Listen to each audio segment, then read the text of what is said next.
I got game, going insane, MVP, Hall of Fame, I smash straight, call me Dame, gonna get back, make it rain. What's going on, Stin Nation? It's Stin Station, and today we're going to be talking about Close Enough. So if you didn't know, Close Enough is a series made by JG Quintel, and you might know him from Regular Show. It was originally supposed to be released on TBS in 2017 as kind of an immediate follow-up to Regular Show, but it got shelved. But after all of these years, it finally found a home on HBO Max. Today, I'm going to tell you why it's worth watching. First, I'm going to talk about the general premise of the show. Then I'm going to talk about what I liked and disliked about the show. I'm only going to be talking about the general premise of the show and using vague terms. I'm not going in depth on every single episode and spoiling stuff because I want you guys to watch this series for yourselves. Alright, so Close Enough takes place in Los Angeles, California. The show revolves around Josh, kind of an irresponsible dad, and Emily. She's more responsible than Josh, but she could also be in on the shenanigans sometimes. They're a married couple. Oh yeah, and they also have a child that they named Candace. You see, Josh and Emily are in their 30s and they kind of have these low-end jobs. They also live in a small house with a divorced couple. Alex is kind of a conspiracy theorist, and Bridget is this social media influencer that's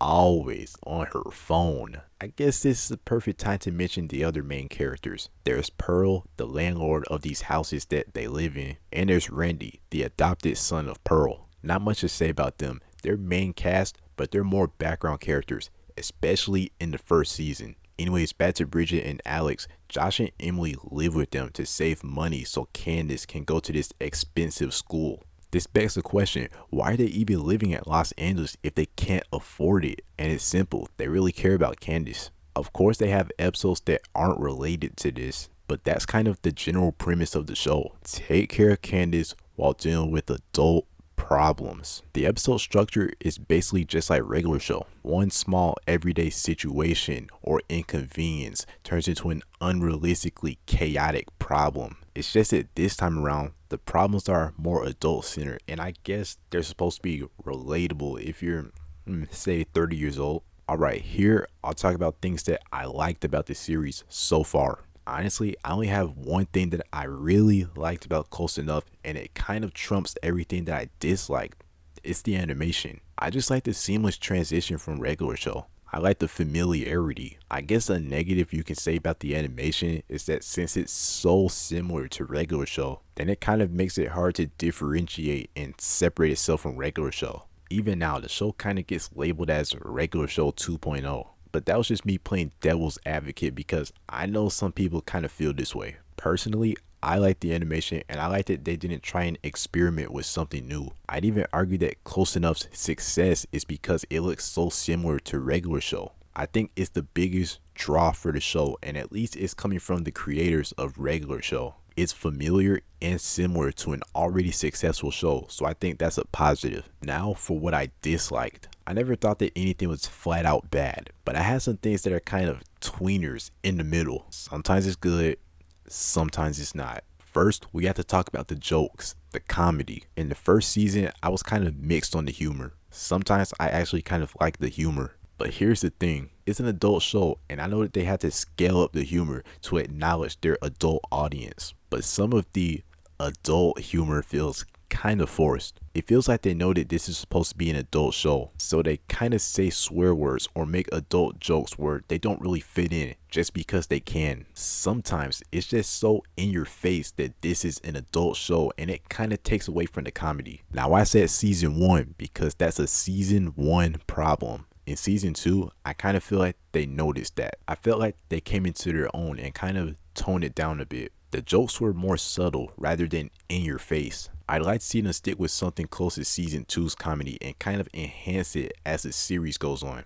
Also, transitioning into my next point, I noticed that season 2 had a lot of episodes that focused on the side supporting characters. Like there's literally an episode where Josh only gets maybe 1 or 2 lines. This is good and bad. I liked that they gave the other characters more shine. They got to tell their stories and it kind of fleshed them out a bit more. Whereas in the first season, they were kind of just in the background, especially Pearl and Randy.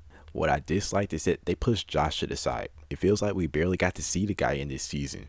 It felt like they made it a big focus to flesh out these other characters, then they kind of just forgot about Josh. Season 1 focused on Josh and Emily, and I kind of liked when the other characters were playing off of them. Season 2 focused on character development and fleshing out the other characters more than anything else. I think in Season 3, they should probably find a balance where Josh can still be relevant and they can still flesh out the other characters. There's a way to flesh out the other characters without neglecting the main character. Season 2 was good for the supporting characters, but it was bad for Josh, so I'm kind of looking for Season 3 to kind of balance this out. Finally, the last thing that I want to point out is the episode length. These episodes were supposed to be 22 minutes long originally, but they shaved them down to 11 minutes for some reason. Now I will say that I like cartoons that have shorter episodes. That's why I didn't like something like Foster's Home for Imaginary Friends all that much. Good show, but you had to get a little more invested when watching the episodes. But in Close Enough Season 1, they definitely could have benefited from keeping that 22-minute format. I really don't want to go in depth because